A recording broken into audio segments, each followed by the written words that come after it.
nosotros vemos en la historia de Caín y Abel, muchos lo ven como el primer asesinato en la Biblia, la primera muerte por violencia en la Biblia. Y también es muy llamativo, ¿no? Porque precisamente la primera y surge por un problema religioso, curiosamente. Entonces, ¿nos puede hablar un poquito de esto de Caín y Abel, y si es un arquetipo o si es un símbolo, o símbolo arquetipo más bien? Pues sí, claro, cuando nos encontramos con un personaje bíblico conviene siempre fijarse en su ascendencia porque dice mucho de él. Caín y Abel son los dos primeros hijos de Adán y Eva que son concebidos una vez fuera del Edén. Esto es importante porque la ruptura con la unidad se ha producido y ya han sido arrojados al mundo de la multiplicidad. Entonces pueden desarrollarse y multiplicarse, ¿no? Entonces Adán y Eva son dos realidades surgidas de una misma naturaleza. Esto se entiende muy bien poniéndolo en paralelo con el banquete de Platón, ¿no? Que es de unos 300, 400 años posterior a este relato, ¿no? Y ahí encontramos la maravillosa historia de los hombres que eran dobles, ¿no? Cada uno tenía 4 brazos, 4 piernas y así sucesivamente. Y los había de 3 clases, macho-macho, hembra-hembra y macho-hembra. Y como eran seres humanos en unidad, ¿no? De cuerpos redondos, porque el círculo es el símbolo de la unicidad, pues los dioses tuvieron miedo de ellos, ¿no? De que se rebelasen y atentaran contra el Olimpo, y Zeus y Apolo los cortaron por la mitad, girando sus cabezas de tal manera que en todo momento estuviesen viendo el corte. Luego, el sitio por donde habían estado unidos se cosió y es lo que conocemos como ombligo, que en griego es ónfalos, como el betilo pétreo de Delfos que señalaba el centro del mundo.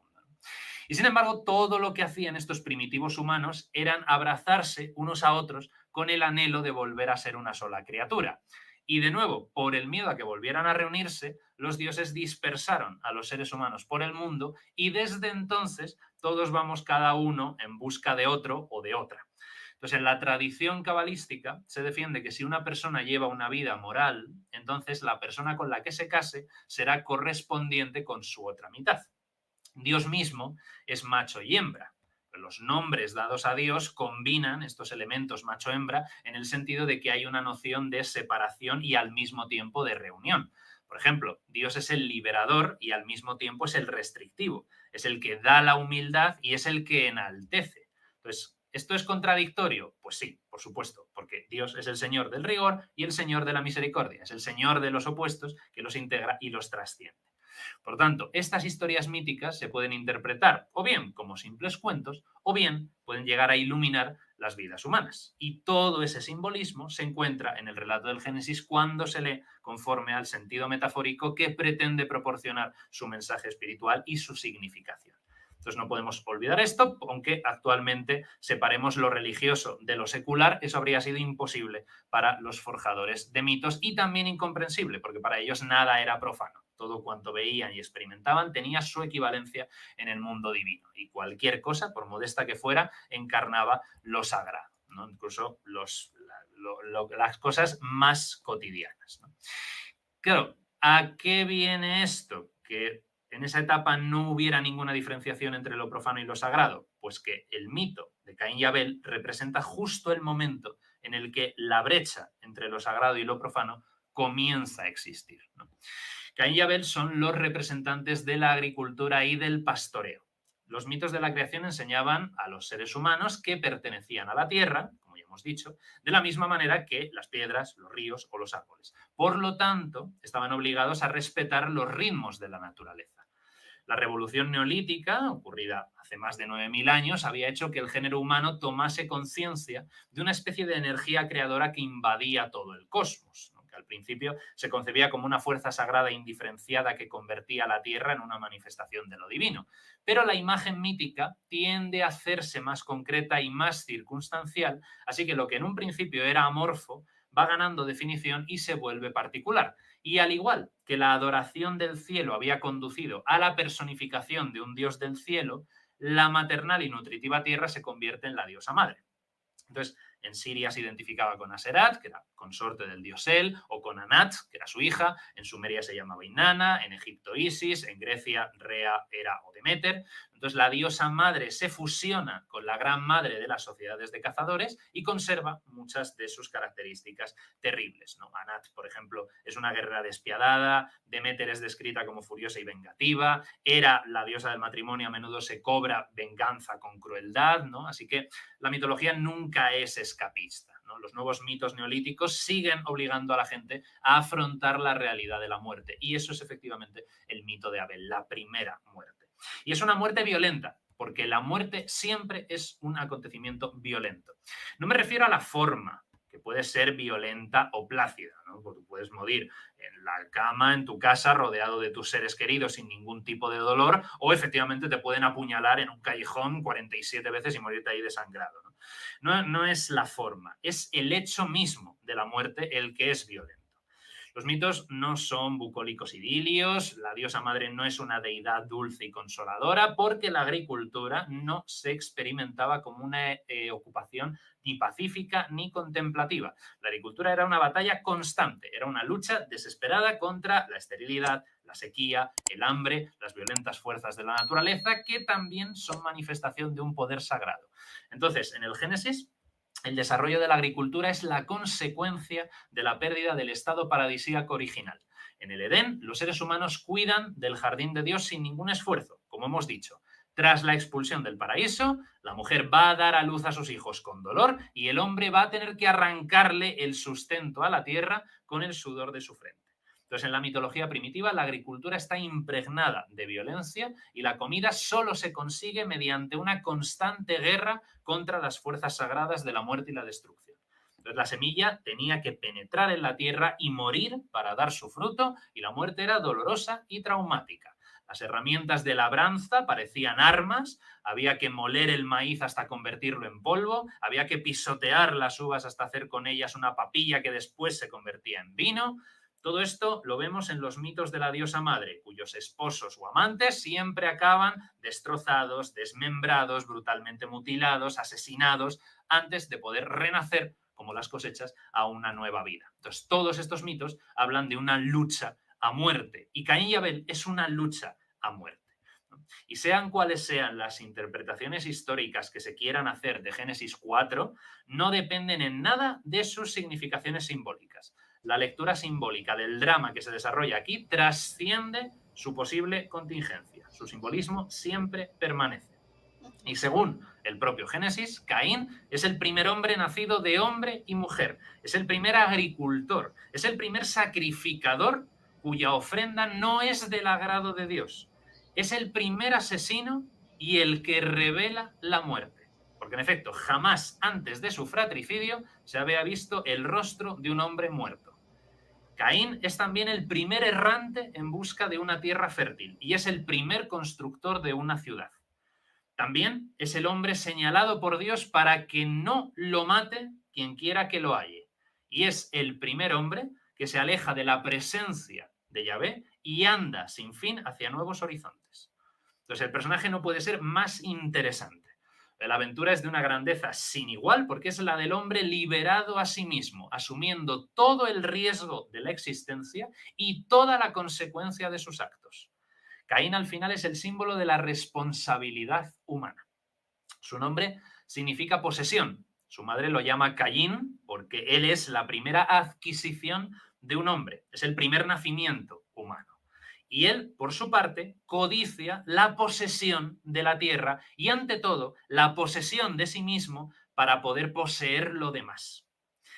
Hay un escritor francés, Luc Stan, fallecido en 1992, que escribe una obra titulada El viaje de Caín, que es espectacular, maravillosa, sobre todo porque es una pena que el Génesis dé tan poca información sobre Caín, y entonces Luc Stan imagina en esta novela todo lo demás, ¿no? Todo lo que debe sentir, experimentar, pasar, sufrir, anhelar Caín, ¿no? Y entonces, para mí, es el que mejor ha entendido y ha interpretado a Caín.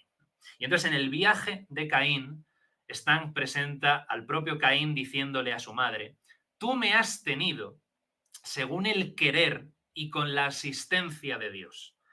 He comprendido enseguida que nada me ayudaría Él y que no podría sino contar con mi sola voluntad. Sabed, pues, vosotros, que todo cuanto me acreditáis, el ardor y la rudeza, la fuerza y la obstinación, he tenido que conquistarlo. Además, Caín quiere añadir a la tierra de Dios el fruto del trabajo del hombre para ser verdaderamente el dueño de su obra. En palabras de Stan, he soñado en reconciliar la tierra con Dios. También Caín quiere construir una ciudad que manifestará la obra del hombre mucho mejor que la tierra cultivada.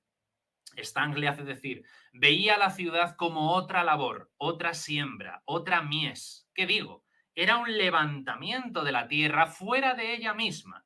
Sí, su elevación vertical a imagen del hombre, por el hombre que establecía así su propia realeza. Sus murallas habrían circunscrito el espacio donde nada esperaba yo de Dios. Esto es fantástico y avanza mucho lo que es el simbolismo de la ciudad y lo que es el simbolismo del diluvio. Pero la cosa se tuerce cuando a Dios no le agrada el sacrificio del agricultor y del soñador de ciudades. ¿Por qué no le agrada? De nuevo, nunca se nos da una respuesta. Pero lo que sí vemos es que Caín no podía aceptar ser el no querido de Dios.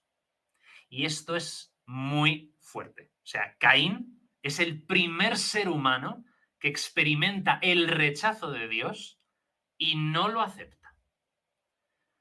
Entonces, claro, como el Caín bíblico es muy oscuro, no tiene muy poquito desarrollo, me remito siempre al Caín de Stan, ¿no? Porque insisto en que creo que entiende al personaje como nadie. Y ese Caín dice, hubiera estado dispuesto a toda renuncia si me hubiera aceptado de antemano. Por poco amable que fuese, es tal como me importaba ser amado. Después no me hubiese costado nada complacerlo. Rechazado, yo me he endurecido en la provocación, mientras que una mirada de él me habría enternecido. Es una maravilla. El anhelo del hombre rechazado por Dios solo aspiraba a una mirada tierna de la divinidad. Pero además, Dios no solo no lo mira, sino que tampoco recompensa su trabajo encarnizado. Dice que se me entienda bien, dice el Caín de Stang. Deploraba no que Abel tuviese tantas ventajas, sino que yo no tuviese ninguna. Dios quedó insensible a mi fatiga, sordo a mi queja, ciego a mi sacrificio. Y es entonces cuando se reveló, no solo por él, sino, como dice, por todos vosotros.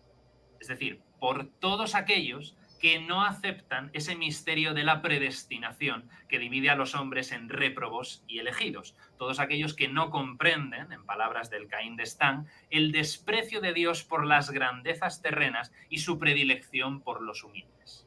Esto es muy nietzscheano, ¿eh? Caín se rebela contra este orden de Dios, sacando de la ecuación a Abel, que es el favorito del cielo. Pero tal vez el secreto de esa actitud de Dios con respecto a Caín, y esto es lo que sostienen algunos rabinos para explicar el rechazo de Dios hacia el sacrificio de Caín, es que la entrega de este, su ofrenda, no era total, porque Caín se atribuía una parte de su trabajo sin reconocer que esa parte misma también se la debía a Dios.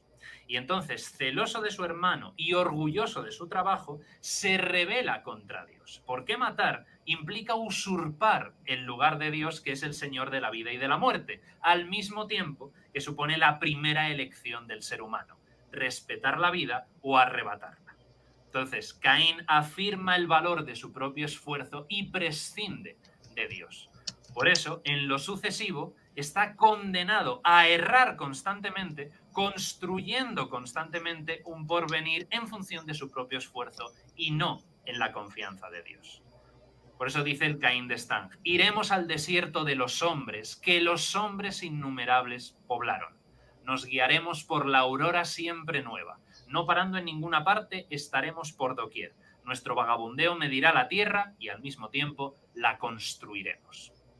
Es decir, Caín es el símbolo de los que buscan el devenir del ser humano fuera de la presencia de Dios. Y sin embargo, qué paradoja. Caín era agricultor y por lo tanto está anclado a la tierra. El vagabundeo es propio de Abel, que es pastor, a quien su hermano asesina.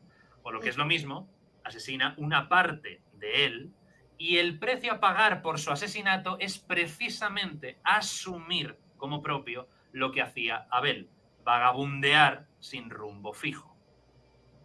Quien deposita su emuná, su confianza y su compromiso en Dios, ya tiene un destino.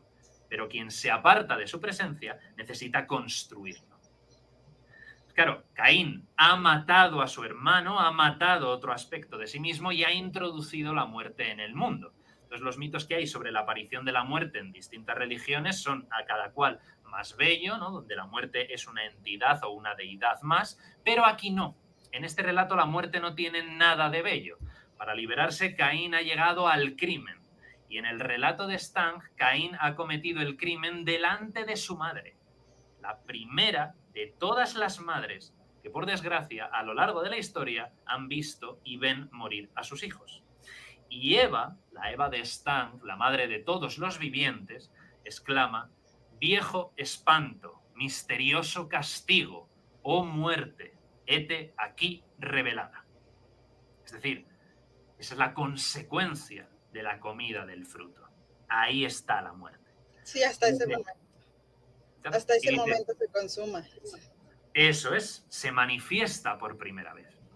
Y le dice a la muerte: tienes la cara de todos nosotros tras la máscara de Abel. Fijaos qué frase, por favor. Repito, la muerte tiene la máscara de todos nosotros tras la máscara de Abel. Y continúa Eva reconociendo que por ti, por la muerte, no diferimos de los animales. Claro, para Adán y Eva, la muerte es el último efecto del fruto del árbol del conocimiento. Primero es la conciencia del mal frente al bien. Segundo es el miedo, porque se esconden cuando escuchan que Dios viene. Tercero es el dolor, es el sufrimiento que sienten al ser expulsados del jardín, y ahora viene la muerte. Y ante el cadáver de Abel, exclama el Adán de Stang, aquí, ahora, apuramos el gusto del fruto del conocimiento y es más amargo que nunca. Es el conocimiento de la muerte. Porque en todo momento, en todo lugar, el ser humano experimenta el mal, la vergüenza y el dolor. Pero lo que más padecemos es la muerte de las personas a las que amamos. Y Adán dirá a Eva: somos nosotros los que hemos transmitido el germen de la muerte al cuerpo de Abel. Y entonces Eva se revela y replica: vanidad entonces el transmitir la vida. Que hay aquí mucha concordancia con el libro del Eclesiastés. Si recordáis lo que dice en 1.1.3, vanidad de vanidades, todo es vanidad. ¿Qué provecho queda al hombre de todo el trabajo con el que se afana bajo el sol? Es muy interesante que la expresión vanidad de vanidades en hebreo sea Jabel Jabalim, que precisamente la palabra es Jabel, que es el nombre del mismo Abel, que significa vapor, aquello que es efímero, que se esfuma como el humo, ¿no? Como el vaho. Pues es brillante, ¿no? Eva, completamente atravesada por el dolor, por la muerte de un hijo, dice: es como una brecha que él ha abierto en mí, porque ella es la vida misma, es la madre de los vivientes. Y dice: mis hijos no acabarán nunca de matarse. Y el Eclesiastés aquí no está de acuerdo, porque aun con todo dice que la vida sí tiene sentido. El Cogelet, el autor, lanza un grito que parece venir desde detrás del velo de las apariencias, ¿no? Y presenta su obra no como la del pesimismo y la decepción o el escepticismo desengañado que comprende la vanidad de lo real, ¿no? No es un cántico de desesperanza ni de desilusión, sino que al contrario es la voz que, descorriendo el velo de las apariencias, pone al desnudo la propia realidad. Jabel, Jabalim, Hakol, Jabel. Nada de nadas, todo es nada. Soplo de soplos, todo es soplo. Vanidad de vanidades, todo es vanidad. Y sin embargo, para comprender este mensaje, se necesita la objetividad impersonal de una mirada contemplativa que enseñe al hombre a vivir los vaivenes de su vida, cuyos dolores y alegrías son de Dios. Entonces, disfrutar de la vida cuando se pueda y no dejarse arrastrar por la desesperación cuando la fortuna nos es contraria, porque todo pasa. Entonces, la conciencia pacífica de esa nada universal provoca la sonrisa última de la sabiduría, porque libre de ilusión es como se contempla realmente a Dios. Por eso, en el relato de Luke Stang interviene la esposa de Caín, a quien llama Temec, que ante ese llanto de desesperanza de Eva, ¿no?, de entonces qué vanidad traer la vida al mundo, esta mujer de Caín, Temec, replica: que la vida gane, aunque sea al precio de la muerte. Que gane la vida, aunque el precio a pagar sea la muerte. Es que, qué frases. La vida humana está abocada irremediablemente a la finitud, a la muerte. Vamos a morir todos. Y el conocimiento de esta realidad que ha desvelado el acto de Caín aporta dolor a la existencia. Es algo característico del ser humano. Somos conscientes de nuestra propia muerte, que es algo que no ocurre con el resto de los animales. Pero precisamente el dolor que aporta este conocimiento tiene que ser utilizado para aprender a vivir sin miedo de nuestra propia condición de criaturas finitas. Entonces, la auténtica carga existencial no es la muerte, es el no aceptar esta condición de finitud del ser. La carga es la desesperación que surge no poder llegar a ser como Dios, amargarnos la existencia por el miedo a su final. Pero cuando el hombre se reconoce y se acepta frente a Dios como una criatura finita y mortal, entonces conquista la vida y es capaz de disfrutarla. Y sí, la muerte perdura para que el hombre sea capaz de desarrollar esa conciencia y le permita vivir sin miedo a la muerte. Entonces, en lo sucesivo, sobre Caín, sobre todo hombre, cada persona podrá leer peligro de muerte. Memento mori, recuerda que vas a morir. Pero también debe percibir el signo protector que designa al hombre como criatura de Dios. Eso no es un estigma infamante, sino que es la marca del hijo de Adán. Se ha debatido mucho sobre esa marca de Caín. Muchas veces los debates se han ido hacia lo que era, cómo era, dónde estaba ubicada, otras cuestiones que no se habrían planteado de entender correctamente el lenguaje religioso. De hecho, fíjate cómo será la cosa, esto seguro que lo sabes, se ha llegado a decir que la marca de Caín era la tez negra para justificar el racismo primero y la esclavitud después. Una barbaridad. Claro. El Caín de Stang, en cambio, aporta una visión que me parece completamente preclara. Dice: el signo que me reprueba me protege. Dios me concede, sí, la gracia de que mi crimen intimide a los vengadores, porque el suyo contra mí 7 veces expiado será. Misericordia. Demasiado pesa mi pesar. Qué interesante. Dios reprueba la acción de Caín y al mismo tiempo ejerce su misericordia sobre él. Y esa es la marca de Caín. Lo que hace que el crimen de Caín pese todavía más en su conciencia. Responder a ese atentado contra la vida, a esa muerte violenta, a ese asesinato con misericordia, aumenta la culpa de Caín. Desde entonces, el hombre en Caín no afronta de Dios otra cosa que la ausencia. Y al mismo tiempo le queda su propia presencia de hombre que tiene que afrontar todos los días. Y su esposa Temec se lo recuerda. Tu propia presencia, Caín. En la sucesión de hombres desde ahora, Caín presente en cada uno de ellos. Todos tenemos que vivir con nosotros mismos, todos los días. En el espejo de nuestra propia conciencia percibimos todos los seres humanos los rasgos de Caín. Como dice el Adán de Stang, mi hijo Caín es esa segunda parte de mí mismo que sin cesar se proyectaba. Vosotros que lo seguís, es decir, todos nosotros, sabedlo, de mis sueños el enjambre sois. Si cuando yo digo que el mito es poesía, no lo digo en balde. O sea, la humanidad es el enjambre de los sueños de Adán, ni más ni menos.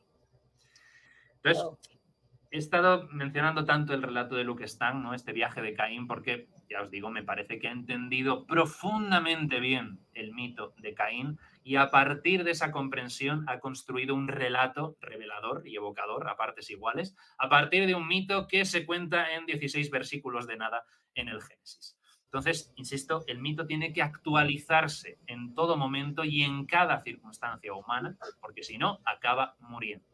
Y el mito tiene que hacernos vibrar y reconocernos en él. Eso es lo que me acaba de pasar. Reconocernos en él. Y de hecho, hasta como usted las palabras que utilizó de que fue el primero que fue rechazado por Dios, nos hace, yo creo, de alguna forma identificarnos en algún momento de nuestras vidas o incluso en el presente, ¿no? Y empatizar con el personaje. Digo, es un mito, pero lo podemos visualizar como un personaje de carne y hueso, porque era humano, al final de cuentas busca un arquetipo humano, es la humanidad misma, como dice usted. Es que Entonces, somos, todos somos Caín, todos somos Abel y todos somos Set. sí, Claro. No, está genial. Y vuelvo a repetirlo, o sea, vean la importancia de ver esta carga simbólica en los relatos y de entenderlos como mitos sagrados, porque eso nos hace sacarle mayor provecho tanto a la enseñanza moral que nos quiere transmitir y a empatizar con estas historias humanas. También cuando mencionó ahorita usted a Eva, o sea, ellos reciben el castigo de que van a morir, pero no mueren Adán y Eva, mueren uno de sus hijos por otro, o sea, que yo lo pude empatizar con ella como madre, dije, qué horror, o sea, Es que qué es una terrible. violación de la ley natural, que un hijo Claro, muera antes que un padre. claro, claro, no, qué terrible, ¿no? Y todas somos Eva, como dice usted. Sí, la Eva histórica no existió, pero muchas madres han perdido a sus hijos, muchísimas a lo largo de, o sea, imagínense, y Eva más son actualmente. todas las madres, todas Claro, las madres. no, qué cosa tan bonita estos relatos que nos hacen. Es que me desespera el cuando lo queremos ver todo literal, como perdimos tanto tiempo en la literalidad, tanto que pudimos haber aprendido, disfrutado, compartido, reflexionado y lo hemos perdido. Justamente también dice la Biblia que los descendientes de Caín, fíjese, me llaman la atención, fueron los primeros que crearon instrumentos de música. Son los Son los creadores de la civilización. Claro, los primeros que hacen armas, forjan herramientas, o sea, todos somos Caín, todos Sí, somos Caín. así es, Y, así y, es. y fíjese, una pregunta que quiero hacer respecto a este mito que siempre me ha hecho ruido. Muchos en este estudio crítico de la Biblia mencionan que hablemos de los eufemismos, ¿no? En la Biblia. Y hablan de que este salir al campo, o esta frase de vamos al campo, evocaba una cuestión también de índole sexual. Y nosotros vemos en el relato de Caín y Abel que él le dice, salgamos al campo y en el campo lo mata. Y muchos han interpretado esto como que la muerte también tuvo una cuestión de violencia sexual de su hermano a otro hermano, un sometimiento sexual. ¿Qué opina Ujú. usted de esto? Bueno, que al final la sexualidad y la muerte están íntimamente vinculadas e íntimamente relacionadas. Y hay que entender que la sexualidad en el mundo antiguo estaba fundamentada y estaba basada en una cuestión de jerarquías. Estaba basada en una instrumentalización del otro en una relación de poder, no de, como la podemos entender hoy, de satisfacción sensorial, amatoria, nada que ver. En la antigüedad una relación sexual siempre implicaba unas dinámicas de poder. Y la maxi puede ser, o sea, puede que tenga esa connotación, pero al final es irrelevante. En realidad, quiero decir, el resultado último es que se ejerce un ejerce, valga la redundancia, se ejerce, se hace un ejercicio de dominación que lleva a la muerte última del sometido, del dominado, que es el favorito de Dios.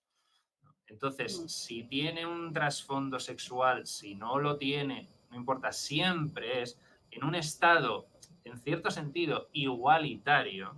Evidentemente, Caín seguía siendo el primogénito, pero a los ojos de Dios, Abel es el primogénito, es el que recibe esa atención, ¿no? Entonces, hay una subversión de los valores y para hacer valer su propia autoridad, Caín elimina de la ecuación a ese sujeto que por derecho natural tenía que estar sometido a él, ¿no? Y que Dios le había reconocido precisamente por ser de los secundones, de los débiles, de los marginados y también de los pastores, ¿no? Que siempre en esa cosmovisión, ¿no?, de un pueblo de pastoreo, pues siempre los pastores son vistos más dignos de reconocimiento que los agricultores, ¿no?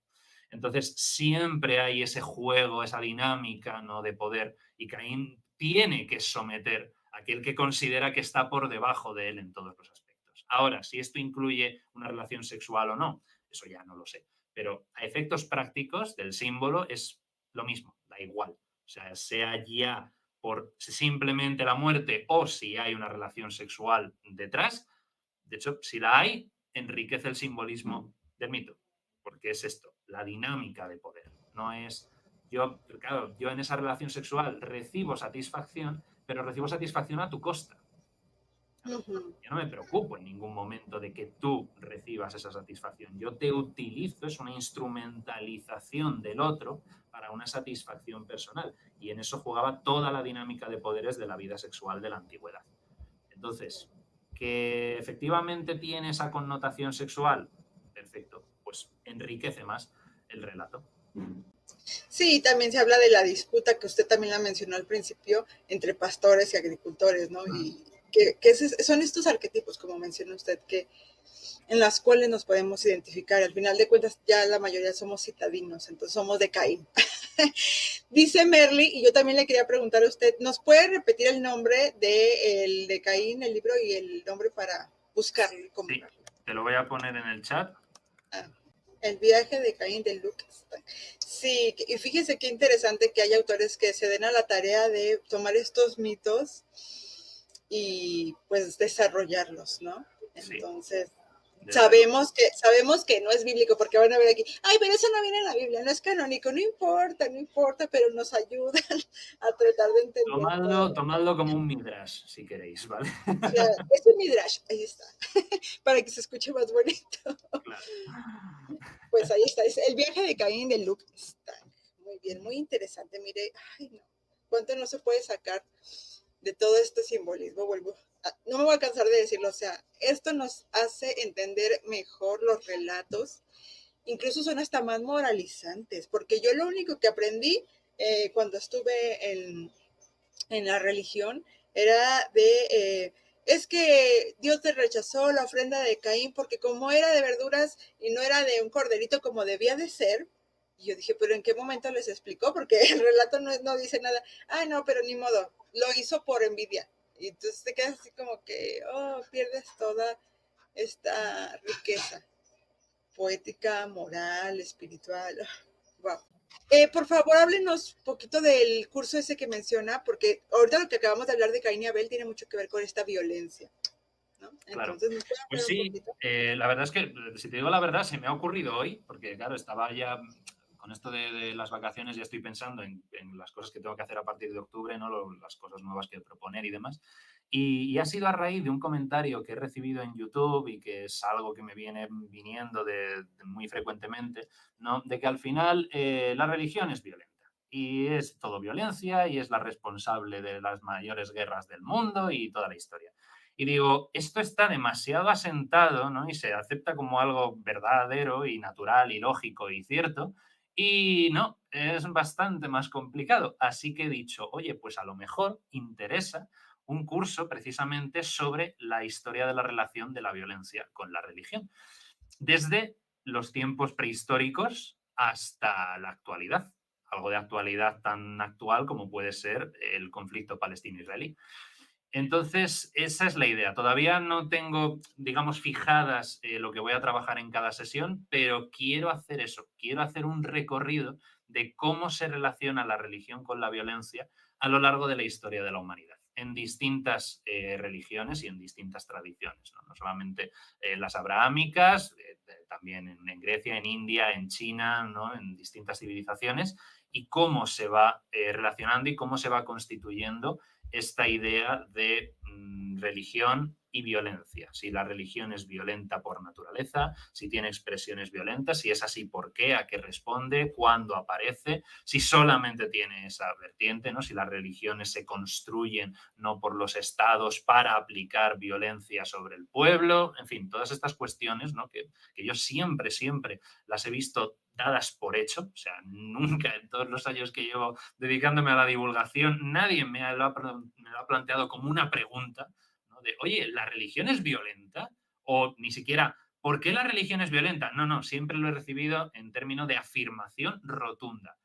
Y no es cierto. Como siempre, todo es mucho más complicado de lo que parece.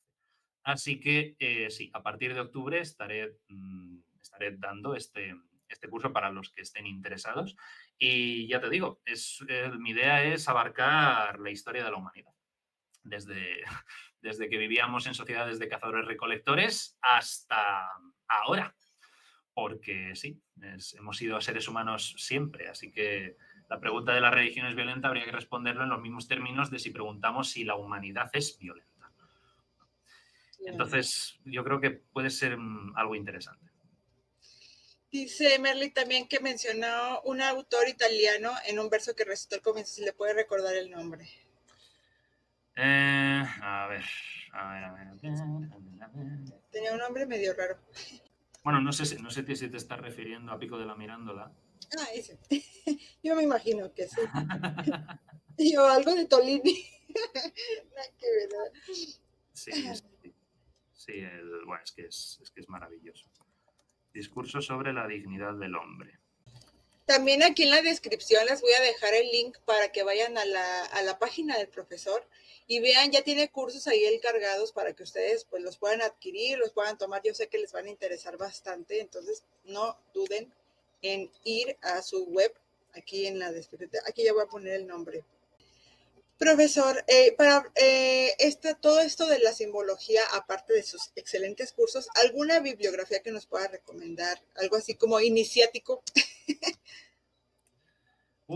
Sí, ahí sobre todo, claro, no se ha trabajado concretamente en algo, digamos, ensayístico, pero hay varios diccionarios que son muy útiles y que aportan mucha información a este respecto. Entonces, te pasaré algunos porque creo que sí, creo que de ahí, si le interesa a nuestra audiencia, pueden sacar cositas muy interesantes. Entonces, si quieres, te mando un mensaje con así alguna bibliografía, algo que se me ocurra también. Y yo creo que a quien esté interesado puede sacar información interesante. Perfecto. Pues nuevamente, muchísimas gracias por haber aceptado esta invitación. De verdad que me voy bien contenta porque he aprendido muchísimo de este tema y hasta me dan ganas de volver a leer los relatos de Génesis. Pues sí, siempre es bueno, ¿eh? Teniendo siempre, como hemos dicho al principio, ¿no? Claro, las normas de lectura y de interpretación, ¿no? Y considerando que eso que tiene más que ver con la poesía que con la historia, se pueden disfrutar enormemente. Claro que sí. Muchas gracias también a todos los que nos acompañaron, los miembros del canal, a los que nos estén viendo ya cuando este video sea público. Por favor, no olviden dejar su like, dejar su comentario, suscribirse si no está suscrito y también compartir este video con quienes ustedes creen que les pueda servir.